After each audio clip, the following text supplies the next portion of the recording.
asalaamaaleykum mbokk yi ñuy suivre si Daaray Technologie ñu ngi leen di gërëm te di leen jaajëfal dal leen ak jàmm si seen nouvelle vidéo alors donc si vidéo bi dinañ jàng ñaari méthodes yu am importance ñu koy wax start with ak end with alors start with dafay permettre tout simplement vérifier benn chaîne de caractère est-ce que dafay commencer par benn affaire end with dafay vérifier benn chaîne de caractère est-ce que dafay terminer par une autre chaîne de caractère bon supposons que par exemple ma ni utilisateur bi day saisir benn code mais code bi dafa war a commencer par G tiré terminer par OK. Donc on va écrire benn programme boo xam ne dañuy forcer utilisateur bi wala dañ koy demander à ce que mu saisir benn code boo xam ne dafay commencer par G tiré donc G tiré comme ça donc G lu mu mën a bind daal na commencer par G tiré terminer par OK. Maintenant voilà donc bu dee terminé wul bu dee dafa commencer par exemple par J tiré te terminé wul ak OK ñu defal ko erreur bu dee dafa terminé ak OK te commencé wul par J tiré ñu defal ko OK bu defee ñaar yëpp ñu defal ko voilà donc succès. Donc loolu la ñuy def donc pour là on va créer tout simplement benn classe ñu tuddee ko start with donc point java alors donc fii ma créer sama méthode main donc à l'intérieur damay créer tout simplement sama scanner parce que damay wax utilisateur bi mu saisir est égal à new scanner system.in alors léegi utilisateur bi dama naa ko saisissez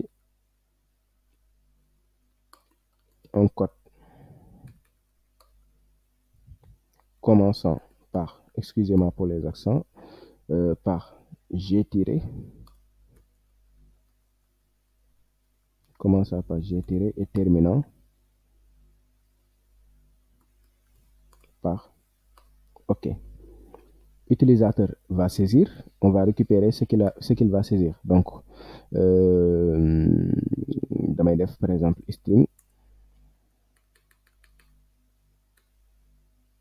string code est égal à sc.nextLine. ma récupérer code bi mu saisir def ko ci variable code. Maintenant fii je dois faire des conditions pour vérifier donc ma ni if par exemple code bi nga saisir point start with bu dee dafa commencer par G tiré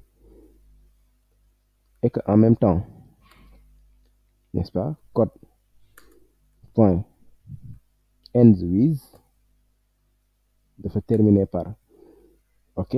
Maintenant fii regardez ce que je vais faire le tout dama koy def ci parenthèse après ma def point d'exclamation pour wax que ni OK fii chaîne de caractère pour wax que ni bu dee code bi par exemple fii xam nga lu nekk ci biir mooy lan bu dee code bi dafa commencer par G tiré et en même temps code bi n'est-ce pas dafa terminer par OK. Maintenant fii point d'exclamation mooy bu dee code bi kon commencé wul par G tiré et en même temps commencé wul par OK. Donc qu'est-ce qu'il faut dire is out donc le code est invalide. Donc on dit else if sinon si le code commence par G, si le code commence par G et que le code ne se termine pas par OK, point d'exclamation de ça, ne se termine pas par OK, on met is out, le code doit se terminer par OK. Donc else if encore, donc si on pouvait dire le code doit commencer par -G et se terminer par OK. Donc le code doit par G tiré et doit commencer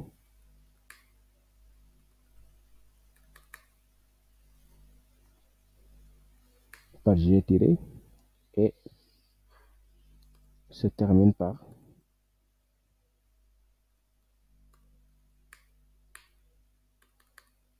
OK.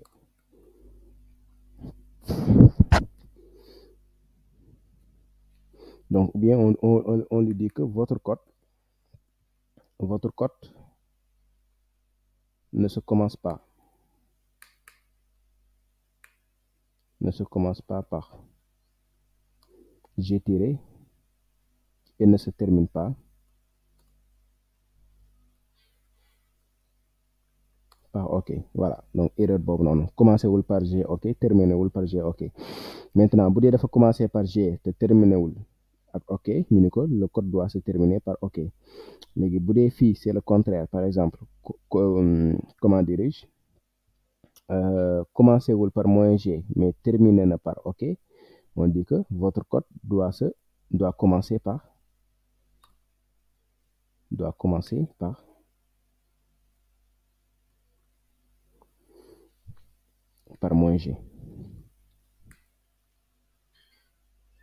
Voilà. Donc sinon, donc si tout A est OK, on dit que code valide.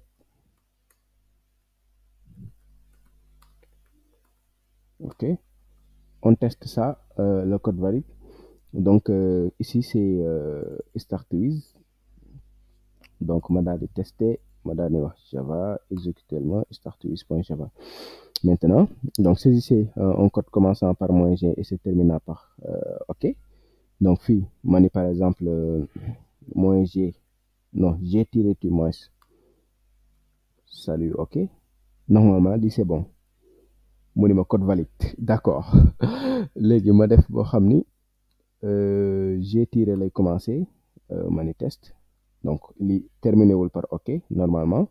mu ne votre code ne se commence pas par -G et ne se termine pas par OK. Pourtant ça commence par -G, hein.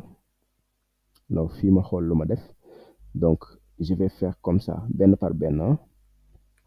fii ma def point d'exclamation, fii ma def point d'exclamation, au lieu ma koy def général. Donc ma testé waat, avant may testé ma def clear pour effacer console.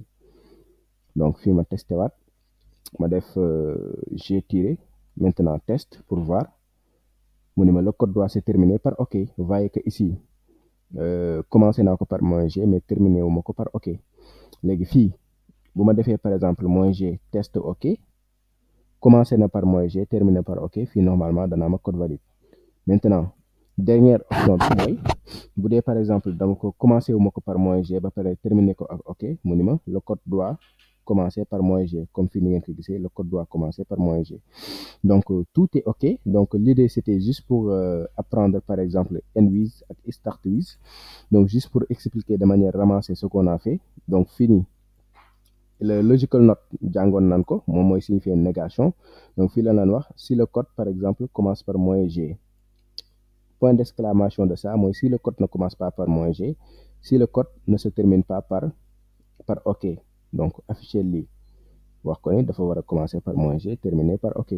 maintenant fii mooy si le code commence par -G mais le code ne se termine pas par OK, donc afficher le code doit se terminer par OK.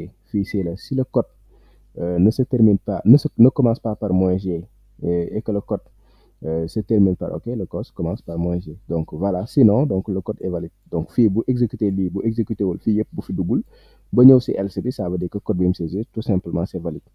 donc sama gars yi maa ngi leen di jox rendez-vous. je pense que voilà c'est intéressant de faire ces genres de programmes, ça nous permet un peu de réviser. donc ma jox leen rendez-vous si beneen vidéo incha allah.